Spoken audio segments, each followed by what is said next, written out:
All right. Well, thank you, Lisa, for that. And yes, it has been a pretty big project. And we're going to go through and I'll tell you a little bit about it in the process and how it came to be. But I do have to comment on my, yeah, it'll be done by September 30th or whatever it was. And that's because I think when I got into it, and I think you guys probably do this too, and you start to realize all the opportunity that exists is huge for us.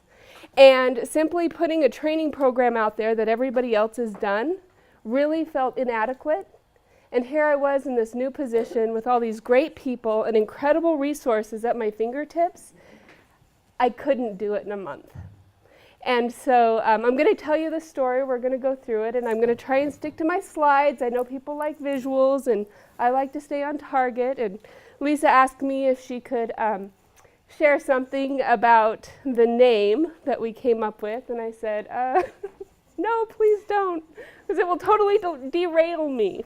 So, and I do have to tell you, just like Jill mentioned yesterday, it doesn't matter how prepared we are or how excited we are or how many times we talk to you.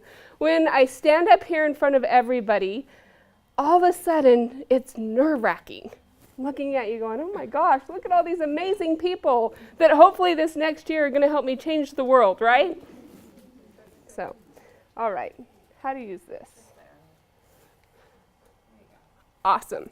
So I want to start, you guys know I'm big fans of Apple, right? Big fans of Steve Jobs by now. And in fact, I was, chomping at the bit to watch the keynote last week when I was stuck in a meeting with some really important people. And so I went home and I watched it. And it started with a quote that I absolutely loved. And it was at a time that I was putting this presentation together, and I heard it, and I thought, this is so good. Everyone needs to hear this. So we're going to start with that, and then we'll go ahead and move forward.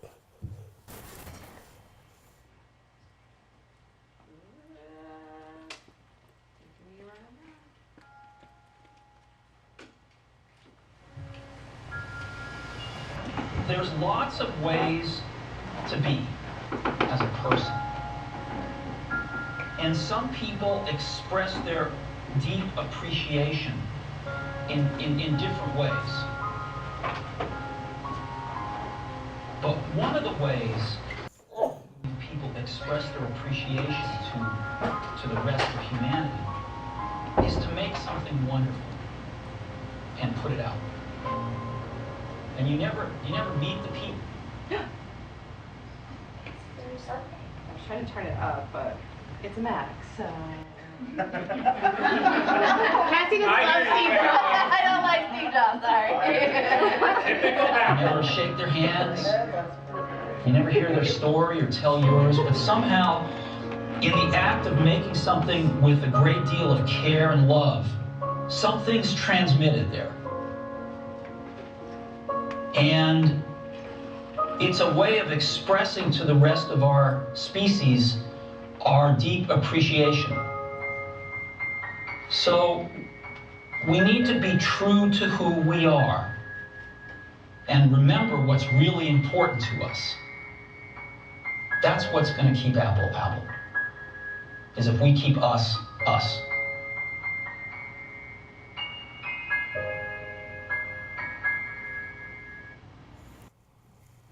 So I love that. And that's what I thought really is true about us too. I think Ridgeline is a company that is different than others. We're different because of our mission, vision, and values. And we're doing the same thing that other people are doing. And we're going to be learning about a memory care program that other people are also out there trying to do what we're doing. But what makes us special is truly our mission and our vision and our values and how we go about it. And so we're going to be talking a lot about memory care over the next hour, actually over the next year. And the thing that I really want each and every one of you guys to constantly be thinking about is not just what we're doing, but how we're doing it. So Lisa told you a little bit about the history of Madeline's song. Maybe some of you guys were familiar with it or remember it. Madeline's Song, I believe, started back in 2012, and it was kind of a mix of research, training materials, stuff that was borrowed from other people, some outdated research. But it was really based on a clear passion for serving our residents and for recognizing the wisdom that comes from the experience of caregiving. And it was inspired by a woman named Madeline that we met at Chateau Gardens, who really taught us how to provide a world for her where she could communicate and she could connect and she could engage in life despite being in the later stages of dementia. And she's since passed on, and the memory of her with it, there's not a lot that we know about her. But we do know a lot of people that inspire us every day in our communities. And so to honor her and to honor Madeline's Song in our program, we do have a story, a beautiful story that was, that was written that we'll talk about. That's a piece of it, but it's no longer necessarily the focus. So I want to talk about how this all came to be. And I want to start with maybe not how, but who. This was a big job, way bigger than what I could do on my own. And I don't have the knowledge or the experience to do it on my own. And so I was really grateful when I accepted the challenge that Lisa said, and we have a committee of people here that are going to help you do it. And so I was really, really grateful for that, and I want to recognize those people that helped us through this process. Most are still here. So Stephanie Maupin at Eastlake Terrace helped us quite a bit with editing and was on every single one of those calls. Kim Frederick at Chateau Gardens helped us with our research and provided me some great information, which I was so grateful for. Lonnie Julius at the Vistas helped write Madeline's Song that is now a beautiful story. Dr. Chuck McGlade spent a lot of time going back and forth and reading through the materials and offering insights and clarifications, and same with Lisa. I almost said Lisa and Shelton, because we're being all formal right now. And same with Lisa.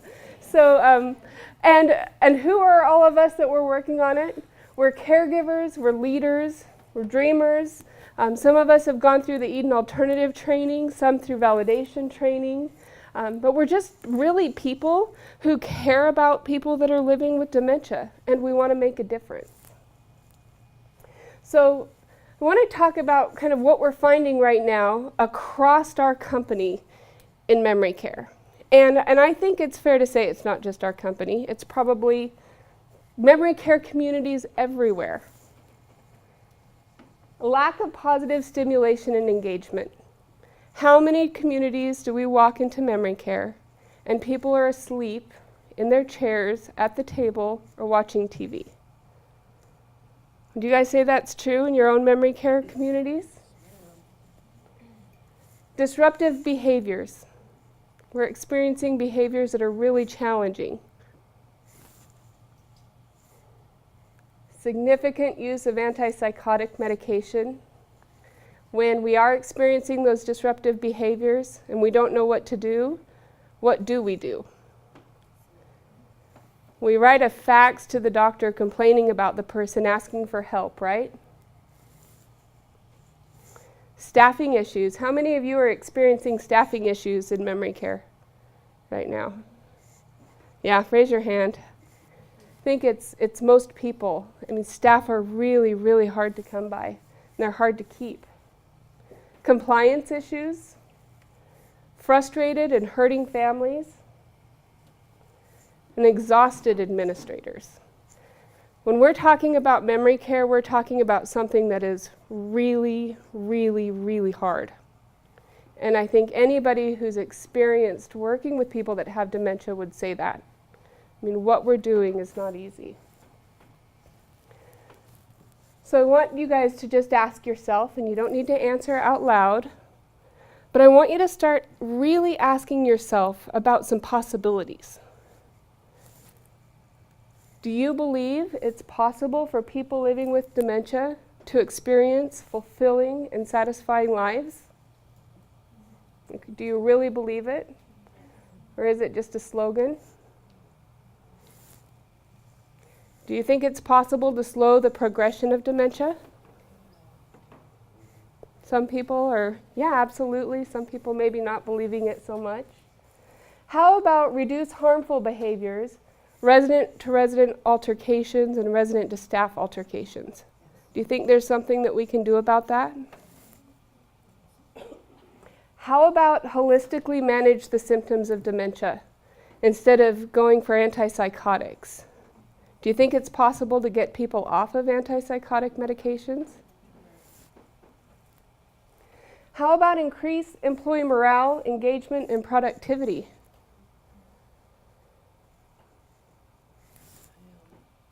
Lower resident and staff turnover. How about increase family involvement and improve their relationships with their loved ones? Is that something we think about being our job? We complain about it a lot, right? We complain about those families who only show up every 3 months with a list of complaints. But are we doing anything about it? Have we ever thought about how we can impact that? Well, I think we all know it's possible. The big question is not really is it possible, but how? How are we going to do that? You guys have any ideas? I hope you're going to have lots of ideas this next year. The fact of the matter, and I think Chuck spoke to this earlier, and I think especially a lot of you that are coming from other providers are finding out there are lots and lots of people out there that are have incredible memory care programs. They've named them great things. They promote them. There are blogs about them. They're being written about in magazines. Highly, highly promoted. And you know what happens when you go visit those communities? They're failing to deliver. Something that stands out to me that we talk about quite frequently in memory care is life stations. How many of you guys have been to some of the newer, more fancier communities that have really touted life stations, and you walk in and you see throughout the community doll-sized furniture that nobody touches? It's like it was a good idea, it markets well, we can take really great pictures of it, and yet the people are doing what? They're asleep at the table. So if we're going to do this, somehow we have to really answer these questions and answer them well so that we don't fail to deliver. So what I hope that we'll be able to answer this year is how do we accomplish what might seem like mission impossible? And it is sometimes a mission impossible. How do we create a memory care program that embodies our mission, vision, and values? How do we create programming and educational materials to support it? How do we bring it to life in our memory care neighborhoods across our company? And how will we know if it was successful? Chuck also talked about measuring earlier today. I think that's something that we don't do really well. So the answer that I've came up with to how and who is it starts with our core values. Is that we have to find the right people that can do this. We have to make sure that we are the right people to do it. And I think it starts with integrity. Why do you think it's important for our caregivers in memory care, for our memory care coordinators, for us to have integrity as it relates to memory care? You guys have any ideas? Anything you want to offer? Maybe because they're caring for people who can't speak up and tell you what's happening, because we have to trust them to do the right thing when no one's looking and the person that they're doing it with might not remember. How about passion? Passion is what drives us, right? It's our passion, our connection to doing meaningful work that will help us not burn out when times get really hard. So we have to find people that have passion. And empathy. And I love empathy. It's something that we've learned about long before it became a core value. We talked a lot about it in validation. And just sitting with somebody where they are in that moment, and how big that is, how important it is, and how different it is than sympathy. With sympathy, we're judging somebody and we're feeling for them. With empathy, we're there in the moment with them. And that's what makes the difference with our residents. How about empowerment? Why is empowerment important to be a part of our programming?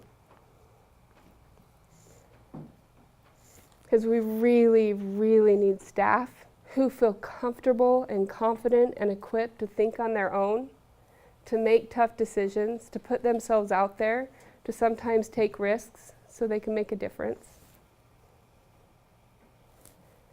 And evolution.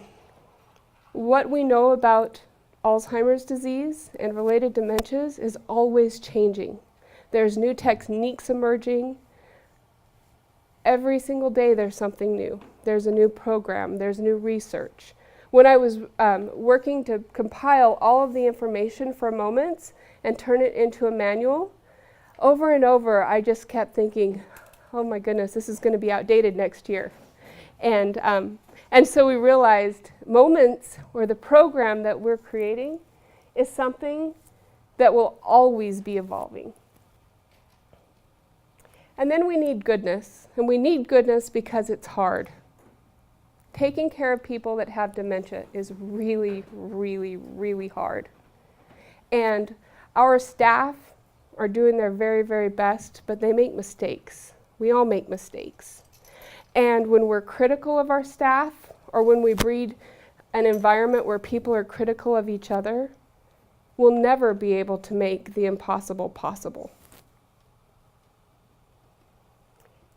And then last, we need wisdom. We need to listen to the wisdom of the people who are caring for our residents. We need to listen to the wisdom that their families offer. We need to listen to the wisdom of each other. We need to recognize that this experience of really transitioning or creating a new culture, a new way of looking at memory care, is going to really require us to learn from each other. And I believe that's the only way that we can live up to our mission, is if we do it through our values. And our mission, our vision, pursuing resident-directed living, providing a transition to an expanded life. So I want to talk a little bit about the process and how moments came to be, the process that the committee went through. I think it's important to take a look back and understand that it wasn't just somebody coming up with some bright ideas, it was really carefully thought out. So as we looked at the process, the first thing we did is we identified all the different topics, all the different areas that touch somebody who's experiencing dementia. And I remember this exercise really, really well, and working with the committee and writing the name resident right in the middle, and then just starting to brainstorm about all the different things that touch them. And we talked about everything, of course, caregiving and medications and health and wellness and changes in condition, those main things that we always talk about when we're talking about dementia care. But we also talked about the environment, talked about their day-to-day experience, their rhythm, the people involved in their lives.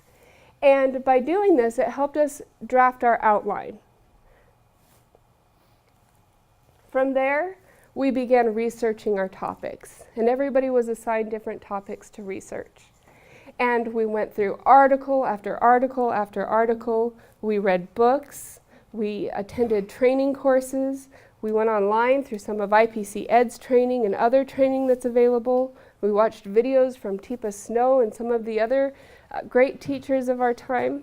And really from that, began to decipher what it is that we want to use. And we began to use it, and we also leaned into our own experiences to figure out what's good and what doesn't, what's not so good, what works and what doesn't work, what sounds good but just doesn't pan out long term. So from there, we selected the different theories and approaches that we wanted to promote through moments, and we wrote our first edition. and I'm so incredibly proud of and excited to share with you guys today. Thank you. So that is what is displayed in our beautiful glass box. So you guys have always known it as Madeline's Song. In fact, last year at this same event, right, I got up here and I told you about what we were doing with Madeline's Song. And it was about 2 months ago, I think, that Lisa said, what do you think about changing the name? And I after we went through this whole process and we really put it all together and Madeline's Song wasn't quite matching up, I agreed. Yeah, I do think it deserves a new name. And she said, how about Moments? And I think Moments is the perfect name for our memory care program. And so she wrote a quote for Moments that I want to share with everyone to help you understand why it was named Moments. Sometimes all it takes is a moment for a resident to feel special, understood, cared for. A concept I learned firsthand when appreciating moments of clarity I saw from my grandma when she was living with dementia. Here in our memory care communities, our goal is to intentionally create as many moments of joy, independence, and wellness as we can. As I have been describing this mission to candidates, it has become clear to me that it is the ideal world to describe our memory care program, or the ideal word to describe our memory care program. And so with that, we renamed it Moments. And I love that. I think that, like our mission, it can mean so many different things to so many people.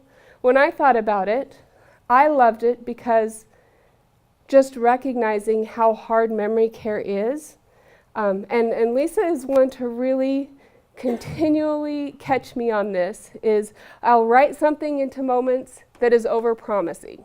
Like, we will always be blissful and, I don't know, something. I didn't really write that. And she'll say, will always or can be. Because we have to be realistic. And we have to recognize that it's hard. And not every moment is going to be beautiful. There are going to be some really, really hard times and hard things that we go through. But if we practice the different approaches and techniques that we're going to learn in Moments, we know that we're going to have a lot more positive, amazing, special moments that really change people's lives, that we really will be able to make a difference. So we talked a little bit about the evolution of Madeline's Song. Madeline's Song no longer represents our entire program, but it is a beautifully written story or parable that follows the life of a woman named Madeline and the people who love her. And through it, we learn some incredible lessons about why knowing someone and knowing their life story matters, and the difference that we can make through the different approaches that we'll learn in Moments. So our program goals for Moments and what we hope to accomplish over this next year is create opportunities for success and minimize negative outcomes, create and attempt to maintain a safe, secure, and predictable environment that fosters a sense of independence and well-being, to improve our residents' self-esteem through meaningful activities designed around each person's interests, talents, and abilities, to create and maintain an interactive atmosphere that supports freedom, dignity, and choice with the minimal use of behavior-altering medication or physical restraints. Create environments where moments of joy, independence, and wellness are the focus each and every day. So the philosophies and beliefs that Moments was built around: individuality and uniqueness. Knowing our residents is paramount. How many of you that have memory care communities have life storybooks for each of your residents? You do at Karilee? That's great. How many of you started it and maybe didn't follow through on it? quite a few of you. But how do we really, truly care for someone? How do we have a community that's resident-directed if we don't know about them and how they would direct their lives if they were still cognitive to do so? It's the first and foremost important element in caring for people that have dementia. It's founded on caring for the whole person, the mind, body, soul, and looking at all of the different needs that a human has, our needs and the things that we have in common, and how we can help our residents meet those needs beyond physical care and assistance. And how many of you guys, when you first got into this industry or got into this business, especially on the caregiving side, seen our responsibilities more about ADLs and about meeting somebody's psychological needs or spiritual needs or social needs or emotional needs? I think a lot of people make that mistake. And I think a lot of our caregivers that we hire, they come in and they see their job as that of maybe a CNA in a skilled nursing facility where their job's a little bit different. But in our industry, and especially in a Ridgeline community, we're looking at the whole picture and not just that one piece. We want to make sure that we're enriching lives through meaningful activities and relationships, that our environment promotes JIW, that words matter, and the way that we talk to and about people who are living with dementia is respectful and dignifying.